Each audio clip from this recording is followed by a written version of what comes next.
আচ্ছা স্যার, মুখের ভেতর টিউমার, ক্যান্সার এগুলো তো হয়, তো সেই ক্ষেত্রে আপনারা সার্জারিতে কিভাবে ডিল করেন? যে পেশেন্টের কি ধরনের টিউমার হতে পারে। তো টিউমার্স বেসিক্যালি দু রকমের হয়, বিনাইন অ্যান্ড ম্যালিগন্যান্ট টিউমার্স হয়। এগুলো দেখে আমরা ডিসাইড করি যে পেশেন্টের নেক্সট লাইন অফ ট্রিটমেন্ট কি হবে।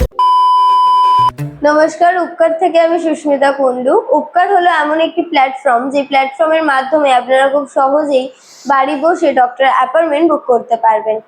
আজ আমরা আবারও চলে এসেছি নতুন একটি বিষয় আলোচনা করতে।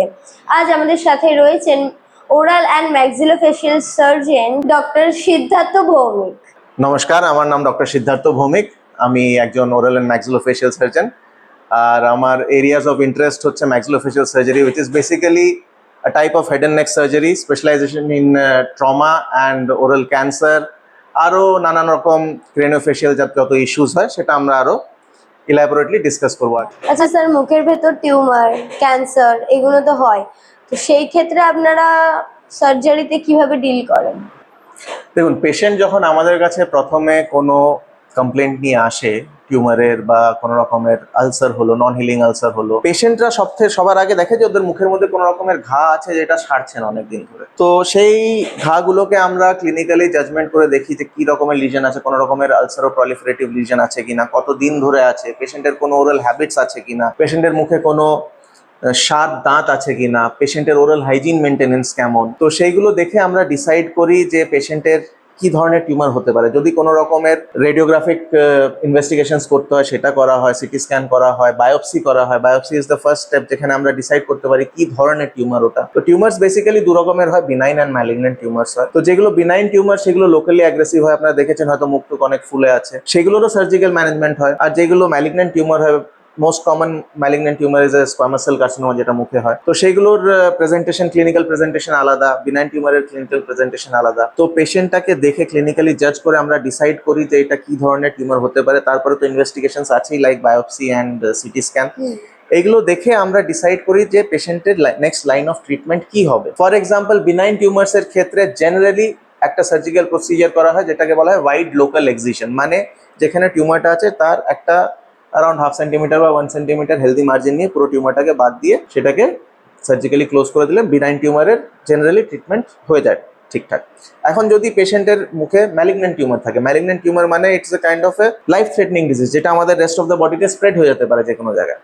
তো টিউমার স্প্রেড করার, ম্যালিগন্যান্ট টিউমার স্প্রেড করার যেটা মেইন পাথওয়ে সেটা হচ্ছে আমাদের লিমফ্যাটিক সার্কুলেটরি সিস্টেম। আপনারা যদি মনে করেন ছোটবেলায় পড়েছিলেন, আমাদের শরীরে দু রকমের সার্কুলেটরি সিস্টেম আছে। One is the blood circulatory system, যেটা আমাদের রক্ত চলে, আর একটা হচ্ছে লিম্ফ সার্কুলেটরি সিস্টেম, যেটা আমাদের লিম্ফ নোডস এর মধ্যে চলে। তো ম্যালিগন্যান্ট টিউমার স্প্রেড হওয়ার মেইন যেটা pathway, that is the lymphatic circulatory system. তো মুখে যখন কোনো ম্যালিগন্যান্ট টিউমার হয় তখন ওয়াইড লোকাল এক্সিশন তো করাই হয়, সেই টিউমারটাকে সেখান থেকে হেলদি মার্জিন নিয়ে বার করে দেওয়া হলো।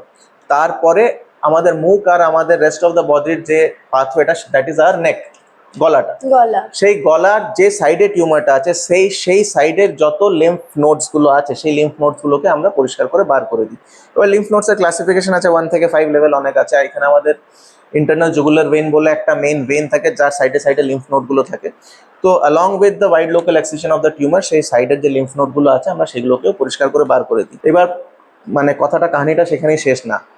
জেনারেলি ম্যালিগন্যান্ট টিউমারের ডিফেক্টটা অনেক বড় হয়ে যায়, সেই ডিফেক্টটাকে এবার ক্লোজ করতে হয়। সেই ডিফেক্টটাকে ক্লোজ করার জন্য ফার্দার সার্জিক্যাল প্রসিজার আছে, সেটা আমরা ফ্ল্যাপস দিয়ে ক্লোজ করি। আইদার আমরা বুক থেকে মাংস নিতে পারি বা কোমর থেকে বা পা থেকে মাংস নিয়ে সেই জায়গাটাকে আবার সার্জিক্যালি গ্রাফট করে বন্ধ করা হয়। তো বেসিক্যালি ক্যান্সারের এটাই ট্রিটমেন্ট, সার্জিক্যাল ট্রিটমেন্ট। তারপরে আরেকটা বায়োপসি হয়, যখন সার্জারি হয়ে গেল, পুরো টিউমারটা এনমাস বেরিয়ে গেল, তারপরে সেটাকে এক্সিশনাল বায়োপসিতে পাঠানো হয়। সেই বায়োপসিতে আবার টের পাওয়া যায় যে ডেপথ অফ ইনভেশন কি ছিল, কি স্টেজিং ছিল টিউমারের। তারপরে আবার ডিসিশন নেওয়া হয় যে সেখানে কিমো রেডিয়েশন লাগবে কিনা। তো অ্যাজ এ সার্জিক্যাল পার্ট যেটা আছে সেটা আমরা ডিল করি। তারপরে কিমো রেডিয়েশন যেটা হয় সেটা মেডিকেল অনকোলজিস্টের কাছে রেফারেন্স নেওয়া হয়। এক ধরনের টিউমার বোর্ড হয়, depending on case to case vary করে। কোনো কেসে লাগে রেডিয়েশন কিমোথেরাপি, কোনো কেসে লাগে না। আচ্ছা, তাহলে ওরাল আর ম্যাক্সিলোফেশিয়াল সার্জারিটা kind of plastic surgery. Plastic surgery পুরো বডিতে যে কোনো জায়গায় যদি কোনো ডিফেক্টস হয় সেগুলোকে ঠিক করা। ফর এক্সাম্পল, লাইপোসাকশন ও প্লাস্টিক সার্জারিতে পড়ে যায়। আমরা লাইপোসাকশন করি না, আমাদের প্লাস্টিক সার্জারির পার্টটা শুধু limited to the head and neck region. ধন্যবাদ ডক্টর সিদ্ধার্থ ভৌমিককে আমাদের সাথে তো গুরুত্বপূর্ণ একটি বিষয় আলোচনা করার জন্য। আর ধন্যবাদ আপনাদেরও আমাদের সাথে থাকার জন্য। আর হ্যাঁ, আপনারা যদি চান তাহলে সেই ক্ষেত্রে আপনারা ডক্টর সিদ্ধার্থ ভৌমিকের অ্যাপয়েন্টমেন্ট নিতে পারবেন এই উপকার প্ল্যাটফর্মের মাধ্যমে। লিলুয়া, হাওড়া, বালিগঞ্জ, যেখানেই আপনারা চাইবেন আপনাদের লোকেশন বেসিস আপনারা উপকার প্ল্যাটফর্মের মাধ্যমে খুব সহজেই বাড়ি বসে ডক্টর সিদ্ধার্থ ভৌমিকের অ্যাপয়েন্টমেন্ট নিতে পারবেন। আর যদি কোনো রকম কোনো সমস্যা হয় তাহলে স্ক্রিনে দেওয়া নাম্বারে আপনারা কন্ট্যাক্ট করে নিতে পারবেন রেজিস্টার করার জন্য। ধন্যবাদ আপনাদেরকেও, আপনারা একটা খুব ভালো ইনিশিয়েটিভ নিয়েছেন জেনারেল পাবলিকের মধ্যে অ্যাওয়ারনেস বাড়ানোর জন্য। যে কাজটা আপনারা করে যাচ্ছেন খুবই ভালো, অ্যাপ্রিসিয়েবল কাজ, এটা আপনারা কন্টিনিউ করবেন। I wish you all the best. আপনাদের এই যে প্ল্যাটফর্মটা আছে এটা আরো আগে বড়ুক, আরো পপুলার হোক লোকজনের মাধ্যমে। আপনারা এই যে ইন্টারভিউগুলো করে যাচ্ছেন আরো করতে থাকবেন। এর ফলে যদি পাবলিকের মধ্যে oral health awareness, general health awareness আরো বাড়ে, দেন তারা আমাদের দেশের জন্য খুবই ভালো জিনিসটা হবে। And I congratulate you all and all the best. Thank you.